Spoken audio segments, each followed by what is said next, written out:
Good evening, everybody, and welcome to the Save Ellis Island Book Talks. My name is Jim Peskin, and I would like to welcome you to join us for tonight's event with David R. Gillham. My name is Jim Peskin. I am an educator and a mentor with Save Ellis Island and your host for this evening's program. Mentor educator is a very fancy name for the tour guide. Okay, if you come to Ellis Island, you'll see me.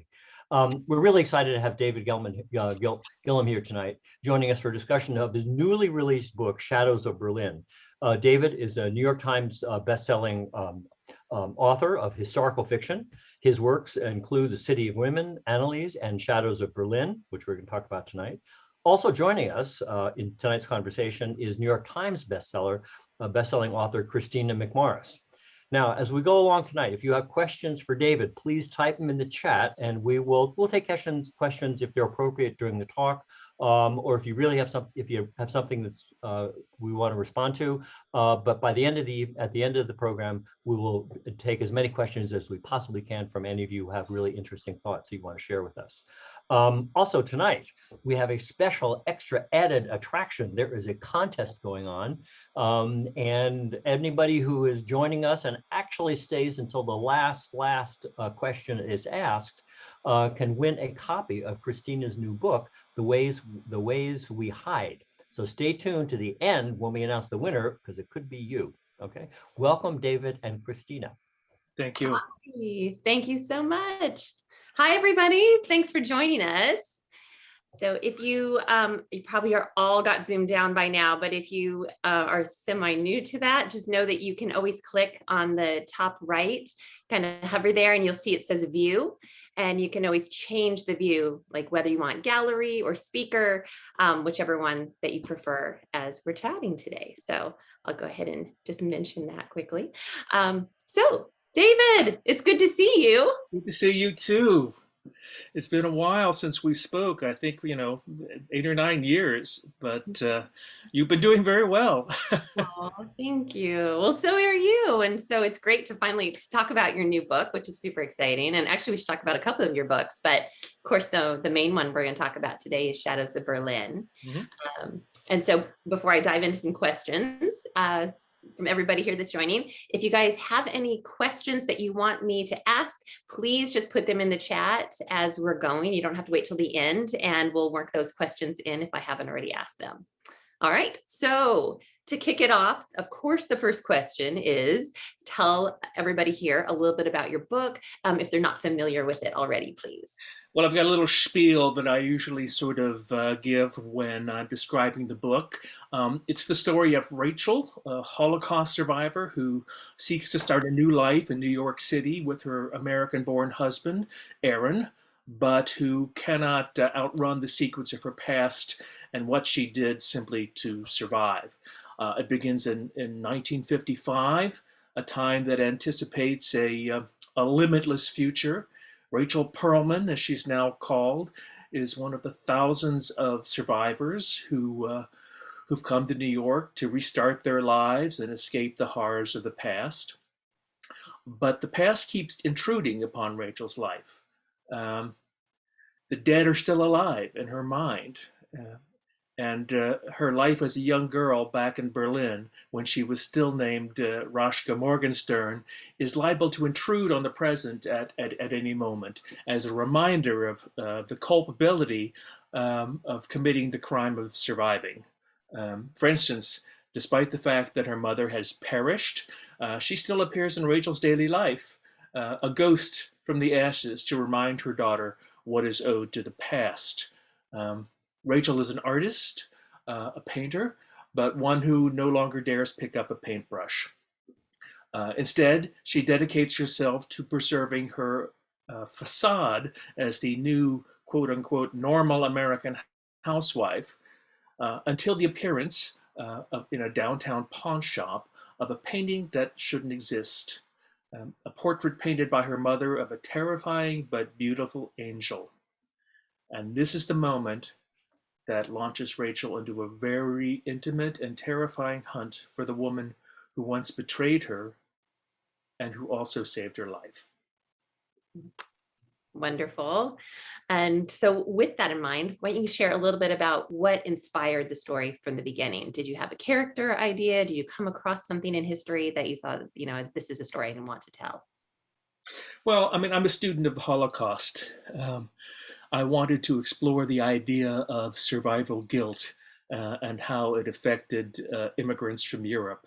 Um, Not only them, actually, but I wanted to explore how it affected people here in the United States who survived the war in safety. Um, Rachel's husband, Aaron, is one of those people. He was in the army, of course, because everybody was drafted at that age. Um, but he spent the war in California, um, you know, battling with the caterers of the USO. So he has a lot of guilt himself. While 6 million perished, he was safe inside, stateside. So I wanted to go into that too, as well. And then, of course, the immigrant experience has always been interesting to me, at least in the last 25 years. My wife was smuggled out of Eastern Europe in the 70s when she was 14.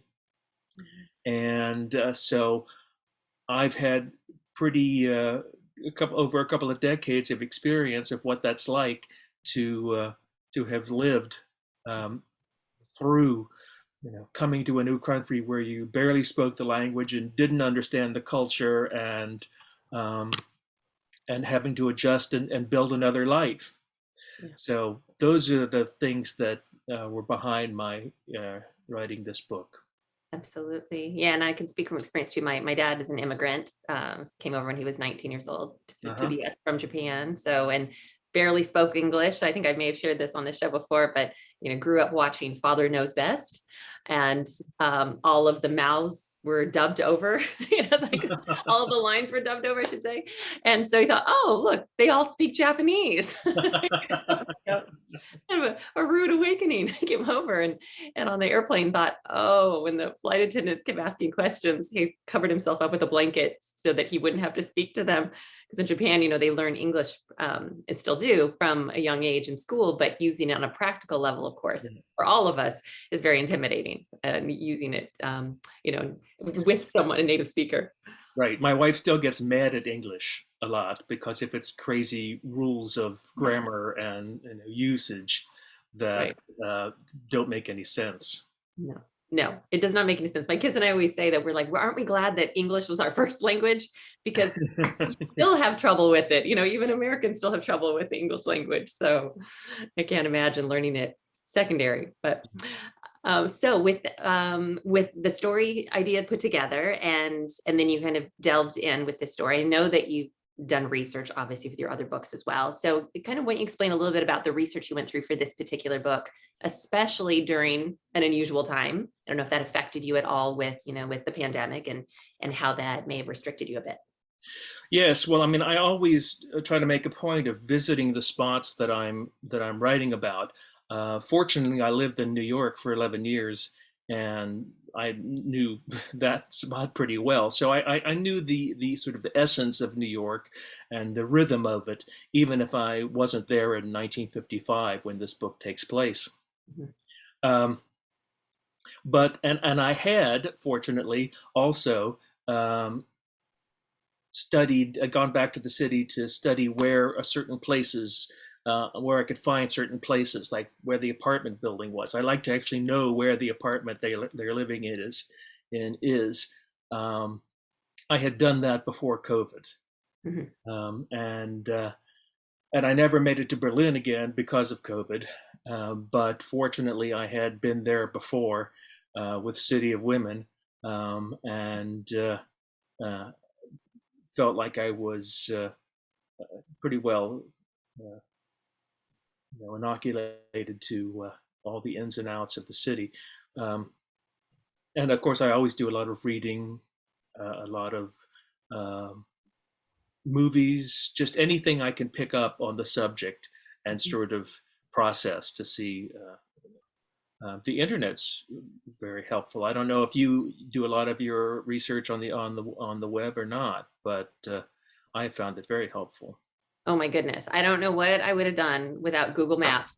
Exactly. Exactly. Google Maps is incredible, especially during a time like this when it was harder to travel. And in my last book, I had delved some into in London area and the Netherlands and some cities I hadn't been to before. And so being able to go street by street, right, with the image of what the buildings look like There it is, right.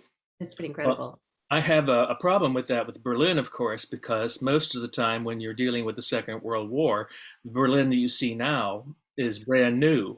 So I have a um, Baedeker's Berlin Oh, from nice. 1921 that I use as sort of the basis of it, even though, of course, the names were constantly changing. I mean, after the Kaiser resigned, abdicated, the Republic, everybody changed the street names. After the Nazis came into power, everybody changed the street names. After the war, everybody changed the street names of the streets, of course, that were left. Right. Um, so it's a constant battle to try to keep up with exactly what something would have been named at that time. Absolutely, for sure. So with that, all of that you learned as well, I'm sure that you were uncovering real street names. What were some of the most interesting things that you learned writing this book? And whether that be historical or or even writing wise with the characters. Well, one of the most shocking things in the book, I actually already knew about, Mhm. but because I had used it in City of Women as well. And that was the search service that the Gestapo ran in Berlin in the last couple of years of the war, where they actually had arrested Jews and then turned some of them to go out and hunt other Jews in the street who were U-boats. Now, U-boats were called that. They were Jews who had gone under the surface like a submarine, and so they were called U-boats. And I still find that shocking. And one of the characters in this book is, in fact, a catcher. And so I devoted a lot of the psychic energy of this book trying to explain how somebody came about doing that. The Red Angel is the character's name, and well, it's what she's known as in the streets of Berlin, and she was based on a real person, Stella Goldschlag, who was infamous among the catchers, a beautiful young woman with blonde hair who possibly sent thousands of people to their death by searching them through the city, sitting in cafes, sitting at embassies and rail terminals, and just watching, and learning to see the signs of somebody who was actually living underground as a U-boat. It's incredible. And aside from her, well, let me ask you about her then. What was your research about her like? Are there books written about her or just Yeah, mentions? there are. There's one called Stella, actually, who was written by somebody who actually knew her. He was a child at the time, but and that gave me a lot of information about Stella that I did not reproduce completely as the Red Angel, but it certainly inspired a lot of her story as far as the mechanics of it. Mhm. And so and and and how she denied to herself that she was ever doing anything wrong, that she still considered herself a victim.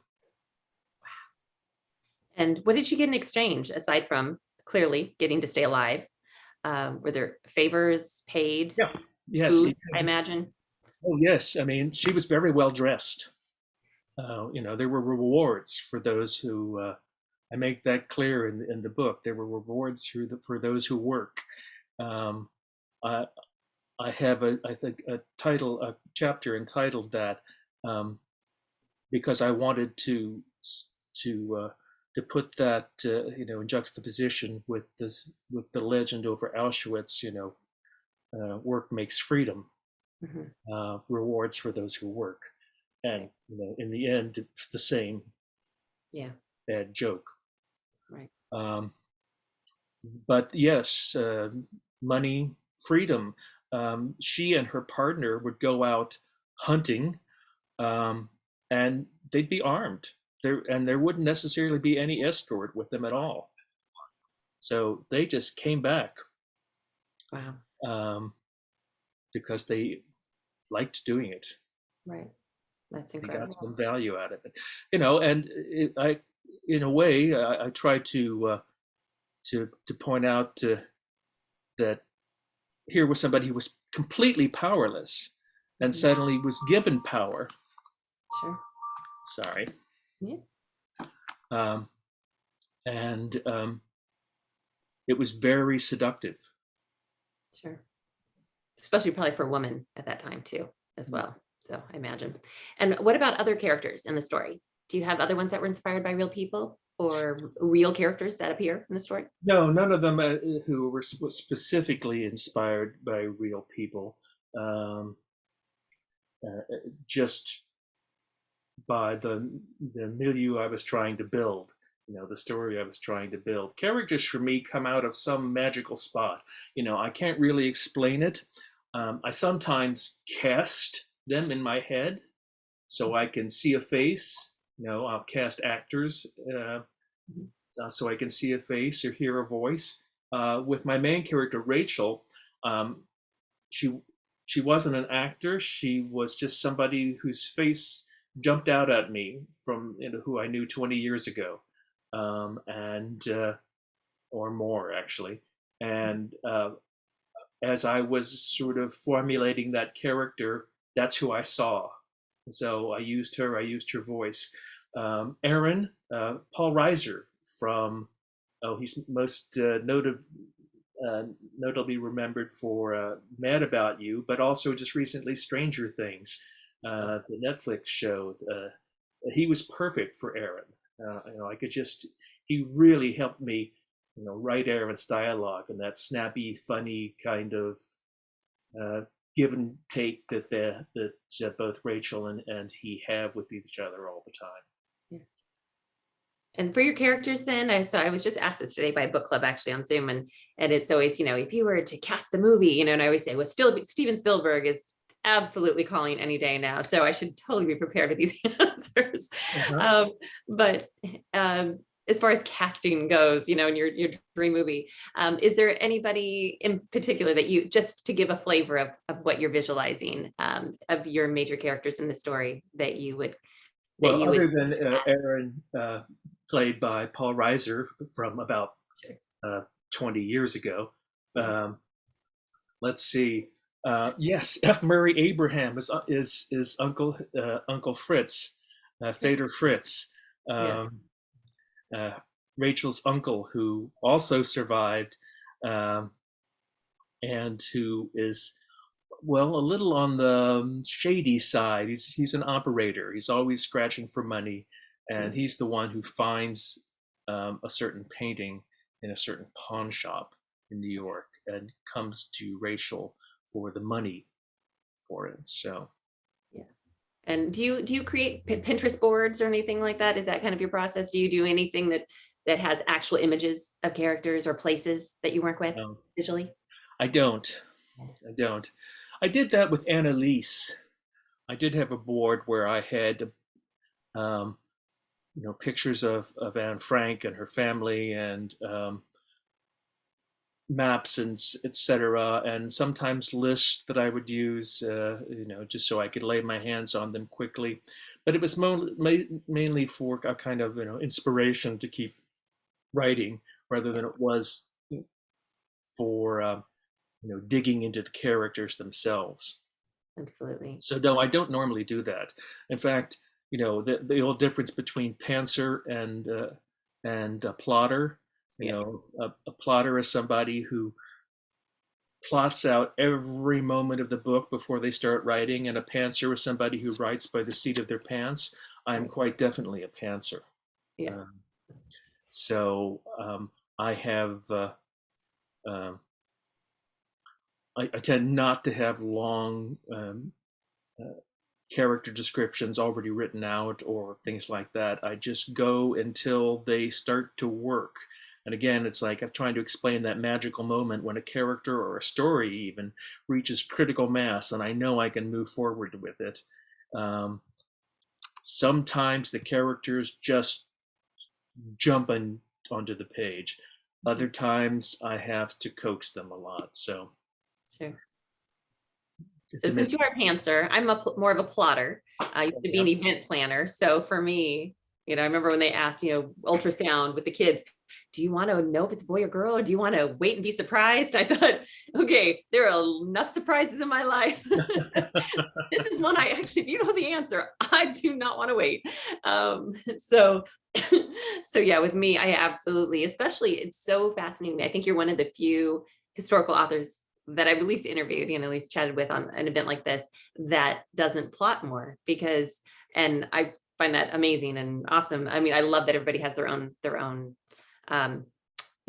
way, their own path to do this and process with so often, I think I hear with historical authors, is that tend to lean more towards plotting, just like probably thriller writers or what have you, because of with the research we have to do and kind of knowing what's possible and all of that. But yeah, I tend to do more of a skeleton, I guess.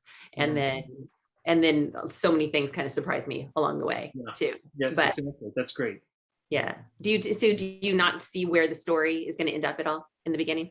I have a premise and I have a vague idea of where it's going to reach the climax of the story. Yeah.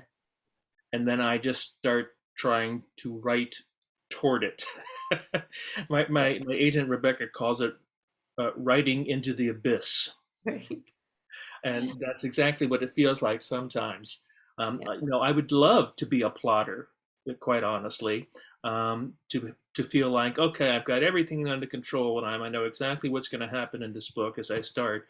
But even when I try, it never works. I write an outline and I just don't stick with it. Yeah. Because the characters just take me elsewhere. Right. That's great. Well, I think the important thing is that you follow it, of course, for sure. Yeah, that you're not trying to box them in. So what about any surprises with the characters or with the plot along the way? I know that you don't plot it out, but were there things that even in revisions then that you went back and that kind of surprised you, that, or a character's choice that, like you said, if you're following them, did anything stand out to you? Well, I think that what surprised me most was the relationship that developed between Rachel, my main character, as a child when she was still Roschka Morgenstern in Berlin. The relationship between her and the Red Angel, Angelica. They had a past history between Rachel's Roschka's mother and Angelica. So they had known each other when Rachel was just a young girl, and the relationship that evolved, and how, in a way, the Red Angel tried to take on the motherly role to Rachel. That surprised me. I didn't anticipate that. But that's one of those times when the characters just moved the story and I just followed. And what about I always love this question, is you're like picking your favorite children. Least favorite characters, most favorite characters in the story? Yeah, exactly. I love them all. I love them all equally, not. Well, certainly, as just as far as writing the characters went, Aaron was the most fun of any of them, the husband, because he's a funny guy, he's quirky, he has his problems, certainly, and they start to come out. But I loved writing Aaron. I loved writing the scenes between Aaron and his sister, who is the younger sister, Nomi, and she's this no nonsense uh, young woman who's a photographer and just doesn't take any gaff from him at all, you Mhm. know, and how their relationship um, continues throughout the book. Um, so that was probably the most fun. The character I love the most is still Rachel. It's still Rashka, Rachel, um, and how she manages to deal with all this. Um, the least favorite, well, I don't know if I had a least favorite one to write. Certainly, Angelica, the Red Angel, was not pleasant Mhm. to write. Um, but um, but she was strong, so Yeah, nice. as And unpleasant as she was, I continued with her. yeah, You know, I try to give everybody in these books that I write a margin of gray, you know, something that nobody's all bad, nobody's all good, right. and so even with Angelica, I tried to give her a measure of humanity. Yeah, absolutely. Yeah, because that's real life. So I Yeah. love that too. Absolutely. I even love even my favorite characters. I tend to enjoy writing that they, even if they're a good person, through and through, they still have their flaws, right? And very often lose their moral compass and have to find their way back, which I always love those kind of stories. So with your editor then, so let me ask this. So because everybody is so different when it comes to that editing process. Um, First of all, how long did this book take to write? Let me ask you that first. I want to say 2 years, but maybe it was a little longer than that. I don't know. Quite honestly, with COVID, my sense of time I has been know. totally warped. I So think true. something happened 2 years ago, and it was in fact 7 years ago. Right. But I think it took about 2 years, 2.5 years to Yeah, write it, and then another 9 months to a year to edit it. sure. And do we share an editor? Is Shayna your editor as well? Sheena is my editor, Yeah, yes. the Shayna Drays over at Source Books, which I'm Mhm. sure that you equally love her as much as I do. You do?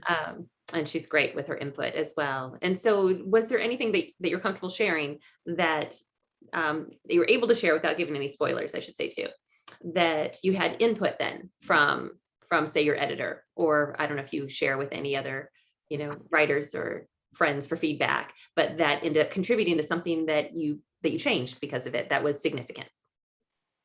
I do. I mean, I do share it. I share it with my agent, Rebecca. I share it with my wife. Um, I share it with a few other people who are sort of beta readers for me. Um, and I always try to listen to them. So yeah, one of my things is that I sometimes have to be very careful not to get caught up in the characters and um, let the plot sort of sag in spots. So I have to keep the action moving, and that's what all my readers, editors, agents, everything help me do. Right. It's very tight now, um, but that's always something that I could use an eye to, because sometimes I just get caught up in the human exchange between the characters, but um, have become less conscious about moving the story along to the next page. Yeah. And what would you say are you touched on it a little bit, but what would you say the main themes or theme, either way, of this story would be? Um, that it is possible to forgive oneself, um, and the world at the same time. Um, it's the same theme as Annalise, actually, the book about Anne Frank that I wrote. Um, that that's what is so important, um, to do, to try to leave a life that that means something, um, So yeah, I think that's it. Yeah. So speaking of Annalise, then why don't you share, if you don't mind, a little bit about that book for people here who are not Oh, familiar with your stuff. Annalise was, well, sort of historical fiction. It was about Anne Frank, but the story was if she had survived, um, and what happened afterwards. The first 100 pages or so are historical, and then she actually returns from Bergen-Belsen to Amsterdam with her father, who is the only other one to have survived. In reality, only her father survived, but and as the premise of this book, Anne is there too, and what they had to do to sort of um, forgive themselves, forgive each other. In a way, I tried to represent two different approaches to that kind of trauma. Anne was so young that she was really severely traumatized by her survival and had a hard time um, giving it up, trying to forget it. Whereas her father, Pim, um, was much more concentrating on, that was the past. We are moving forward. And I think Otto was a great deal like that from everything, all the research I did and on him and the interviews I listened to. He was really, really trying to root himself in the future and what good he could do in the coming future. And it was the conflict between those two things that really made the book. Yeah. And what gave you the idea to write that one? I mean, that is meaty topic, and you have to be super careful. I'm sure you felt a lot of responsibility with Anne Frank and her family, and giving words to anyone, of course, that that we are creating in our fictional world. I'm only saying that because I know from my own experience, of having some real characters once in a while that I'm actually giving them lines that they didn't necessarily have in real life, and the responsibility of that. So what was that like for you making that choice? Because I'm sure you probably simmered on that for a while. Well, I had wanted to write about Anne Frank for years, since I was in my 20s, and kept trying to, and it never worked. I started writing a novel about her when I was in my 20s, and it petered out. I just didn't have the horses for it back then. And then I tried again in my 30s, late 30s, early 40s maybe. And once again, it just didn't go anywhere. And then about 10 years later, I had this idea, well, wait a minute, what if she had lived? Mm-hmm. And that seemed to open it up for me. And after City of Women, that's what I started working on. And it was a real challenge and a real responsibility. I went everywhere. I visited not just the Anne Frank house, but Bergen-Belsen and Birkenau and Westerbork and all the camps that she traveled through. I interviewed people who had known not her, but her father, Pim. I read everything I could get my hands on. I traveled to Amsterdam to see the apartment that they lived in Amsterdam before they went into hiding. I was lucky enough to get to gain access to that. So I tried to make even the part that was alternate history. It was always grounded in historical fact.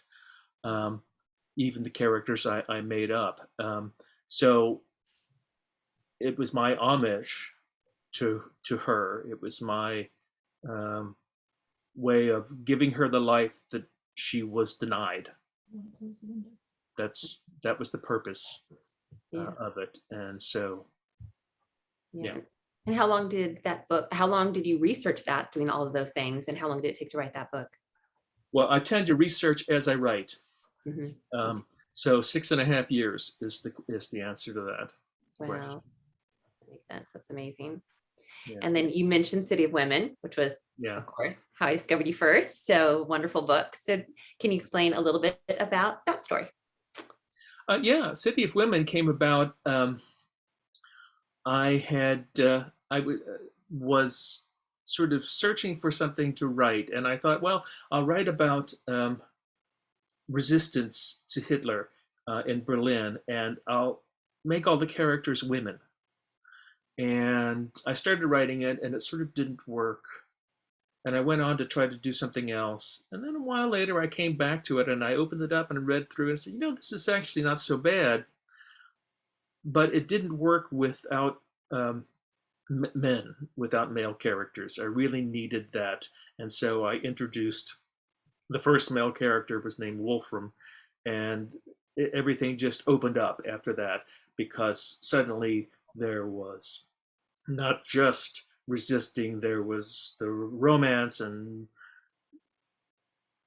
doomed romance, and just a huge range of human emotion that opened up to me with that. So yeah, that was the impetus behind it. And what I wanted to explore with that book was, I always say, it's about ordinary people in extraordinary times. Yeah. The scene that sets the whole book into motion is when she's sitting in a movie theater, and a young girl who she barely knows comes in, sits down beside her and says, "Please say I came in with you." And then the next second, the Gestapo are there, and they're checking papers.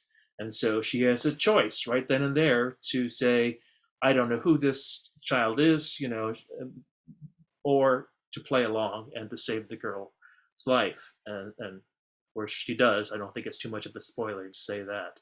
And that's really starts the book rolling. Yeah. Definitely a great start there. And so for that story too, so we've never chatted about much about City Women since I read it. So what would you say the themes are of that story? What were you hoping that the reader takes away from that one? Well, I wanted everybody to ask that question. What would I do? Yeah. What would I do in that situation? Yeah. And I'm still not sure. Everybody would like to think that that they would do the right thing and help this person, but in situations like that, you're putting yourself on the line. Maybe you're putting your family on the line. Who knows? And so that's the question I wanted everybody to ask. Yeah, absolutely. I'm just endlessly in awe of what so many people did, of course, unsung heroes, especially during World War II, but especially resistance fighters, and that were women on top of it, that were mothers and had families that they were trying to keep alive and hide away, and yet would almost get caught, and then go move their family and then go right back in. I mean, I just, the level of bravery and courage that comes from these people that I read about are just incredible, made of different stuff for sure. So just incredible. And I've seen so many of those interviews too, the women that served as spies and whatnot, and very proper British women that are older and had their pearls on, and they're drinking tea as they discuss it. And I remember there's one on YouTube, was amazing. And she was talking about, so proper and kind and sweet. And you think that she's going to offer you tea cakes. And she's talking about how when she was shot in the head, as she jumped off a train, and then they patched her up and she went right back in, and you just think, oh my goodness, I don't know that can be me. Like, I'd like to think I could, but that's pretty amazing. So here, Walter has a question. He said, as you research and write, do you get so steeped in the horrors of the time period that you feel almost time warped? So dream it, eat it, sleep it. Do you have writer's PTSD? That's a good question. Sometimes. I tell you, with the book about Anne Frank, with Annalise, yes, I very definitely had writer's PTSD. There was no doubt about it. Being in that trauma for 6.5 years was not easy. Shadows of Berlin, there are so many. I mean, Shadows of Berlin is actually also funny at times. It's nowhere near a grim tale. Well, Annalise wasn't a grim tale either. It was also funny every now and again, because she had a great sense of humor. But Shadows especially lends itself to that humor, and in fact, I think it's it really keeps the book alive in a way that, if it were just the story of the trauma and the guilt and everything else, it would be impossible to read.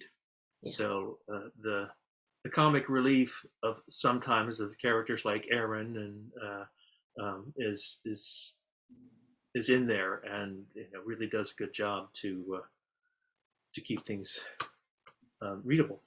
Right.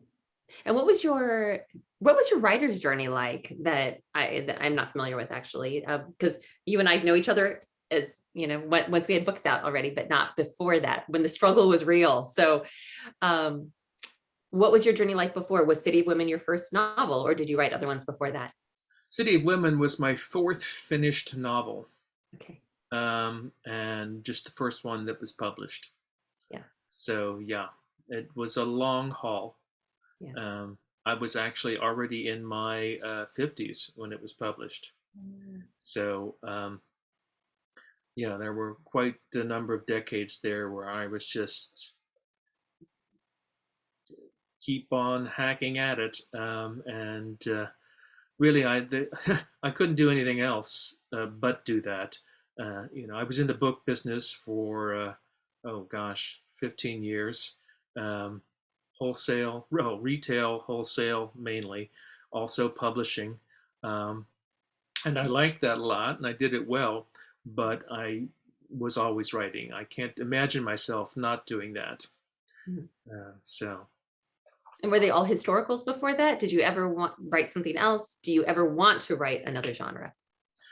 Well, that's a good question. The answer to the first question is they were all historical drama. Okay. I sometimes think I want to do something else just to do something else, but I'm not sure I know how. Does that ever strike you as that I've been doing historical fiction for so long? I really know how to approach it. I really know how to start doing it. To leave that, I'm a little unclear about how to go about it.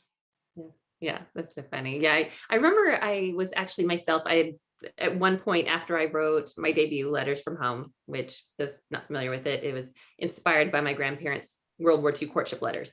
So it was essentially what I call the Notebook meets Saving Private Ryan, So it's kind of a Cyrano de Bergerac set during World War II.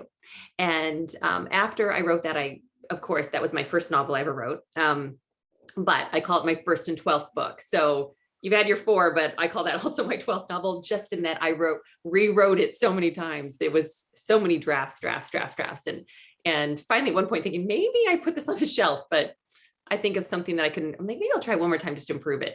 And luckily it worked out, but after I wrote that, and the amount of research, of course, that I was stunned by, since I was so blissfully ignorant when I dove into the deep end, because World War II being your first novel is probably not what you and I would probably recommend to most people. Right. Got a little bit of work ahead of you. So I realized how much research was involved in trying to do justice to the greatest generation, of course, and my grandparents, etc. After that, I got on a 2-book contract, and with the second book, then they left it open. It was just kind of second novel, untitled novel in the contract, and it didn't say historical. So I thought, it'd be so smart. I'm going to write a modern day story. It's going to be contemporary, maybe have some thriller elements. That'll be super fun, because I do love suspense thrillers and to read them. And I thought this would be cut down on my research in half, told my family I'm thinking new. They said, you know what, you get paid the same. So yes, why not do that? So smart. And of course, and so when I started thinking of an idea, and then suddenly what happened was there was a good friend that kept sharing, you need to read this book that is such a great story that all these book clubs are reading, called Water for Elephants.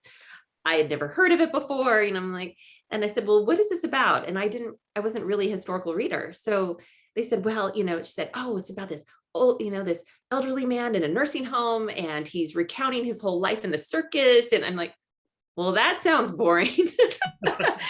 So, a whole novel told in backstory, all the things you're not supposed to do, right?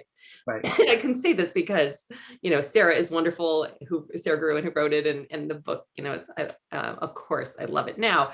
And at the time I thought, oh gosh, that doesn't sound very exciting. And she said, no, it's a page turner, trust me. And I went, yeah, okay, I don't believe you. Well, I heard enough friends say, you've got to read this, you got to read this. Every book club is reading this. And so finally my friend bought it for me. And she said, I'm buying it for you so that you'll read this book. And so it was a snow day. And I thought, oh, gosh, we're snowed in. Okay, fine. And I started reading it while I was making dinner.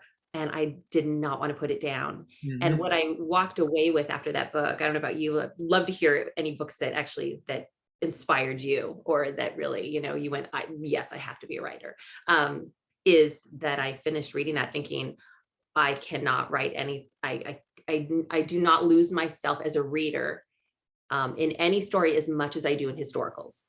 Mm-hmm. There's something about, I love so many other books, but when you read a historical, I think, novel that is well researched and has a riveting story, you kind of, I think you immerse yourself in that time period and you forget where you are around you. And I remember thinking, okay, as a reader, you're supposed to write what you love to read, right? So right. I remember thinking, okay, this is what I do need to write a historical. And next thing you know, I'm writing another World War II. And then I spread my wings, all the way with my third novel. And is it third or fourth novel? And fourth novel went all the way to the 1930s, because I'm growing, I'm growing as a person. So I'll go decade by decade, inch back a little bit, but yeah. So what about you? Any books that really, or authors, either way, that really inspired you? Sophie's Choice. Of course. Sophie's Choice, William Styron. In fact, the greatest compliment that I had about Shadows of Berlin was somebody who compared the book to Sophie's Choice. Mm. And I thought, that's it. I've done it. I can just stop now. Wow.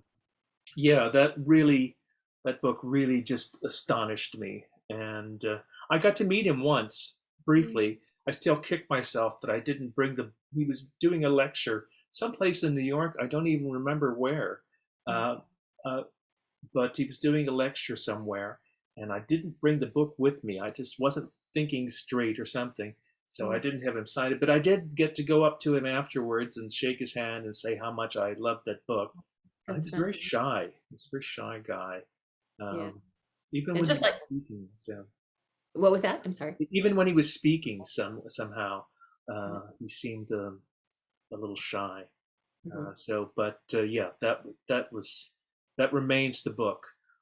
Other than that, Cat's Eye by Margaret Atwood, which is not historical fiction, but kind of is, because it is about the past.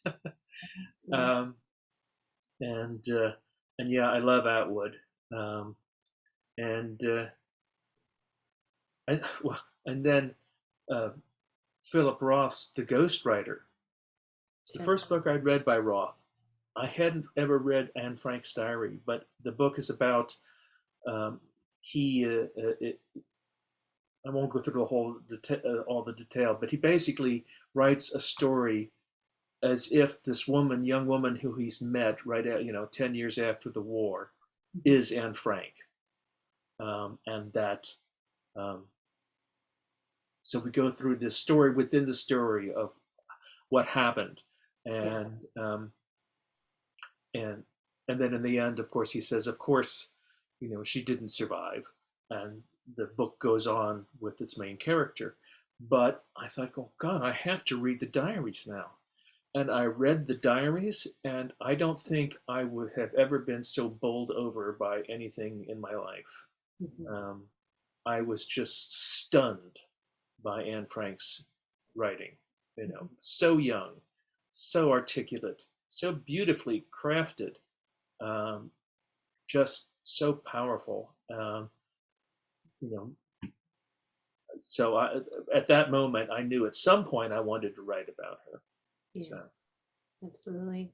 Yeah, and I'm actually, and you've been into her, obviously, into the apartment, I'm sure, behind the bookcase. Oh yes, yes. So I saw the Anne Frank house a couple of times, as a matter of fact. I had gone on a tour that had been of various spots, and I noticed as I was looking at the schedule that it was as if this tour was sort of following Anne Frank, to these various destinations.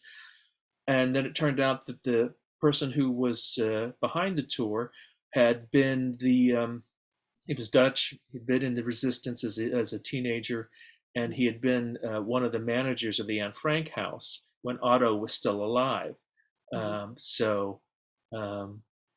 Yeah, I had the opportunity to go a couple of times into the house behind where they were in hiding. And then, as I mentioned, I just out of the blue wrote to the management company that at the time was owned the apartment that they lived in South Amsterdam before they went into hiding, and just said I had heard that they had set it up as a place for writers who were being censored in their own countries to come and live, and that it had been sort of set up as it might have been during the 40s when they lived there. And so I said, could I come?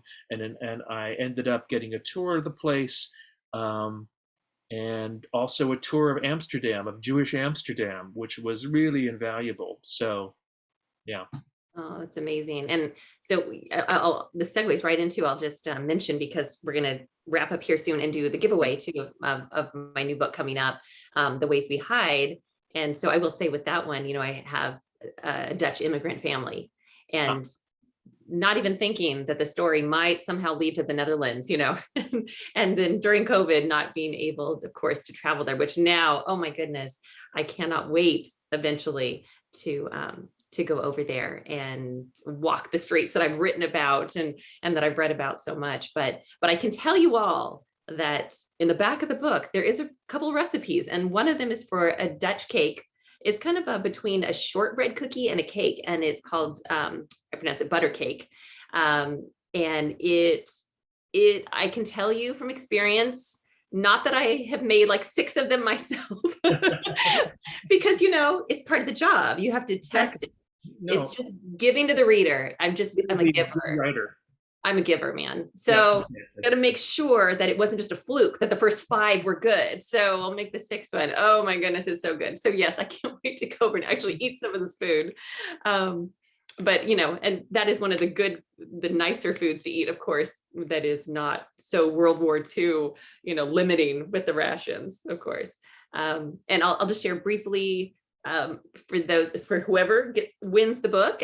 In short, the story, if you don't mind, I'll just share briefly, is about a female illusionist who is the mastermind behind an escape show in 1942, the start of World War II, for the US anyway.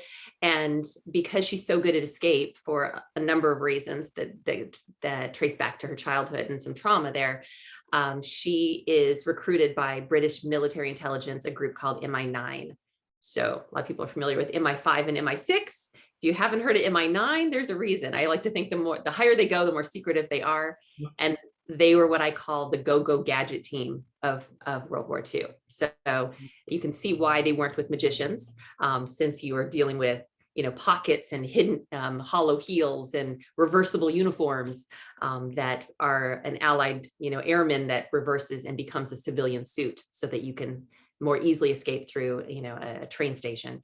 So my character ends up getting, pulled much farther into the war than she ever expects. So that's kind of the gist of the story anyway. And now we know that it involves butter cake and the Netherlands. So pretty fun. Anyway, I think that we are kind of running up against the clock here. So thank you so much for the chat. And thank you. It was really enjoyable. It was so fun. And thank you everyone for joining us. Hang in there for just a second. Jim is coming back here and he's going to kind of wrap us up and I think give away a book. Are you there, Jim? I see his picture up there.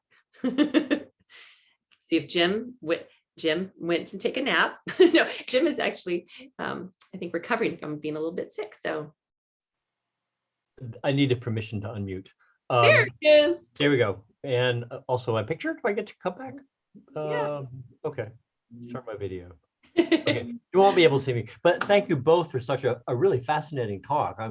Now I have like at least 3 books to read before before we come back. Good. I'd like to let's see if I can start that. In any event, I'd like to thank you both. This is really a fascinating discussion. And if anyone is interested in getting an autographed copy of David's book, Shadows of Berlin, they are available on our website. Just go to www.saveellisisland.org and you'll get your copy there. And now, the moment you have all been waiting for, I will announce the winner of our contest. The winner will receive a copy of Christina's book. And by the way, Christina will be with us in September to talk about the book at more length so we can hear much more about it. And so without much further ado, the winner of The Way We Hide is Barbara Bobby Taylor, who I see is still on there. So Barbara, what you need to do is to email us your address so we can actually get that book to you. Congratulations and thank you. Thanks for hanging out with us tonight. The next official event coming up is on Thursday, July 14th.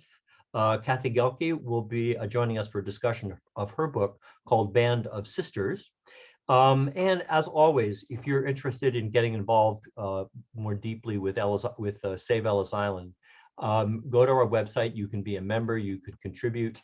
You can, we are the immigrant hospitals at Ellis Island, where I work, are an extraordinary historic resource. It's really significant in architectural history, medicine, many reasons. If you haven't had a chance, please join us and I will be more than happy to take you around.